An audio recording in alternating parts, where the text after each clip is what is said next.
Hi, welcome to the BSC channel. I'm Daniel Po here, and this is Willie Yo. Yeah, Yes. our lead IC proponents here. Okay, so today is just some discussion on this EC. Okay, let me ask Willie. Yes. So somebody asked me, what's the difference between the BTO versus EC and then versus the private condo? Okay, BTO, as you know that you need to apply from the HDB, right? So same thing, they have MOP, right?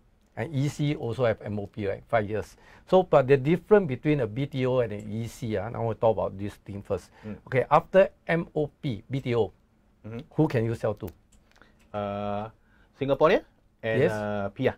PR. But PR, there's two types of PR.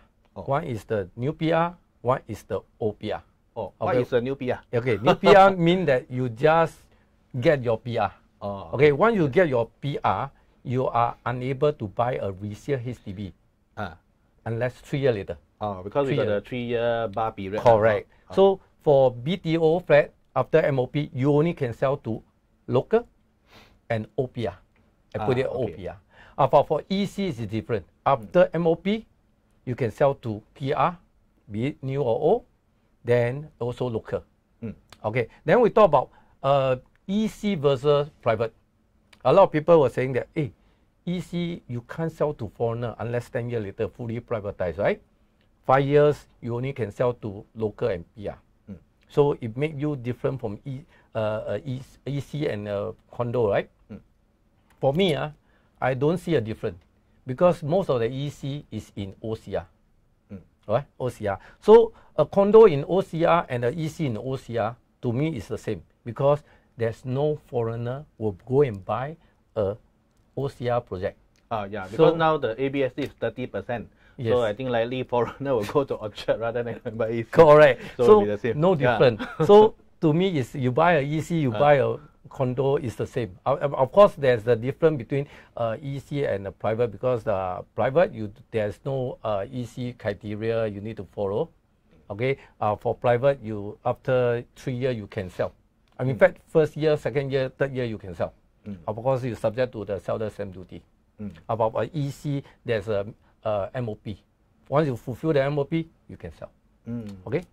Yeah. Okay, so as somebody also asked me about the timeline of the EC lah. Because you are the lead IC, so I think you do a lot of background work with the developer. Yes. So I think it will be more clear to ask you. Okay. So the timeline for EC and the submission, usually people say it's about 9 weeks. So but actually it's not exactly 9 weeks, right? Sometimes when the approval comes. Yes. I'd like to clarify this point because we yeah. normally say 9 weeks compared to the private one. Private 8 weeks. You need to pay the 15%. From the option then to the completion 8 weeks. Yes. So in lesson training, we always say 9 weeks because 1 week for the HDB you get it approved. But there's a lot of cases that we actually more than 1 week for the HDB to get approved because we need to have document submission here and there. Right? So normally we want payslip, marriage cert, CPF contribution here. So it takes time for some agent to get back to us. And when we get all the thing, we check through. If let's say we need a further document, we still have to get from the agent, right? So it takes some time. After we compile the thing, we will submit to the developer. And developer also will have checked through before they submit to HDB. So when HDB get it, it's in, maybe when during the launch, it's been 100, 200 cases. So they really have to go case by case go into. So it sometimes you actually take more than that. Some even take months to get it approved. Sometimes we also have resubmission. So not to worry, as long as you fulfill the EC criteria, just tell your buyer, just patiently wait.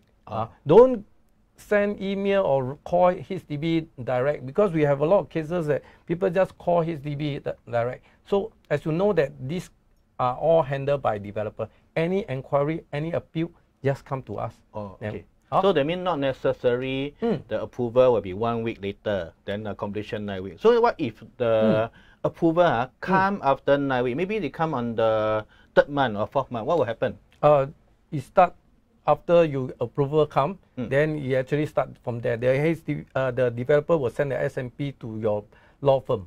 Oh, to the law firm. So actually the timeline start from there. It's not, they don't start from the day where you put the option. We'll start from there. Yeah. Then we need to do the payment already immediately. One, they send the SMP to the law firm. Then the lawyer will call you down to exercise. You pay the stamp duty and the next 3 weeks. Then you go and exercise your 15%. Oh. Okay. Daniel, ask you. You have been serving a lot of EC buyer, right? Okay. Okay. What type of EC buyer their mindset? Their mindset, Okay, so EC buyer is mostly from this HDB upgrader lah. Also will be those HDB upgrader mindset. So the most important thing is not about so much about transformation or this. Transformation is important, okay, but the main thing that is because mostly they are those they buy for homestay ma. So the important thing is one of the main things is the layout, okay, whether it's big enough for them. Space, okay. The space. So storeroom sometimes also is an important point. Yes. Okay, another thing is whether location downstairs got bus stop or near to Sheng Siong, all the amenity, all these things is also important. Yes, okay. Because they are buying a home, right? A home. What the home need is the transportation, the amenity. Easy for them lah. Correct. Correct. So then you realize one thing: in a private condominium, often the small unit got take out first. Okay, but for the EC, usually it's the big unit got take out first. Okay, then slowly move down to the small unit. If they are able to, so example, the HDB upgrader, if you go and ballot for a BTO, likely if there's a choice, the financial is enough, they will ballot for the 5-room or the 4-room first. Or same to the EC, they will get if financial okay, they will get a 4-room first or 3-room first. Or then get the slow one. So because it's they are practical. buying a home with a whole family, right? Yeah. Yes. So in the one of the main concern from EC buyer is okay. We need to make sure that down payment for the EC buyer they are comfortable. Okay. Second thing, we need to make sure installment every month is also comfortable. So this one we need to do some calculation for them. Okay. Yeah. How about a lot of buyer they buy EC, they worry, can EC profit? Can EC profit or not? How come I reporter become you ask me? Okay, so I will say, so can EC profit?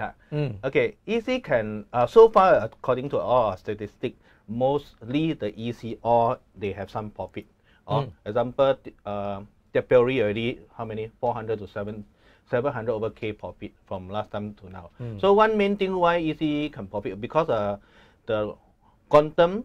Okay, and the PSF from the starting is actually lower than the current private amount. Okay, and also most EC start from 3-bedroom, okay, and 4-bedroom. So in the resale market, 3-bedroom, 4-bedroom, all this is in demand. Also, you got more target audience. So there's a more higher demand rather than those 1-bedroom, 2-bedroom. EC is also for the sandwich class, and the government give grants some more for the EC, right? Correct. Yeah. So.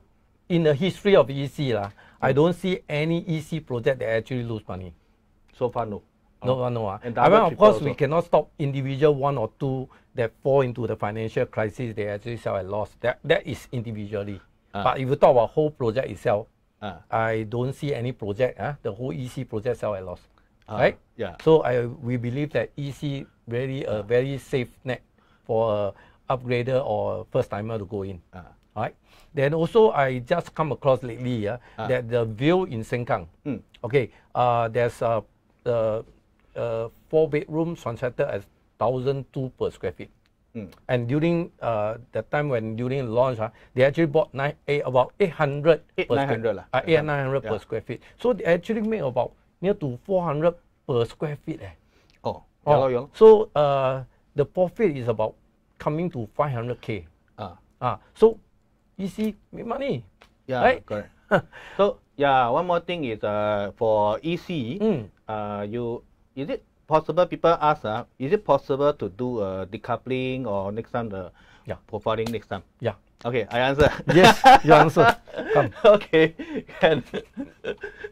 Okay, so for the EC, okay, so let's say you compare the HDB and the EC lah. So HDB when you buy, mostly 2 names have to join together, right? Yes. So next time when you want to upgrade, you have to pay the ABSD. Now ABSD is 17% for second house, okay? Or either that you sell the HDB.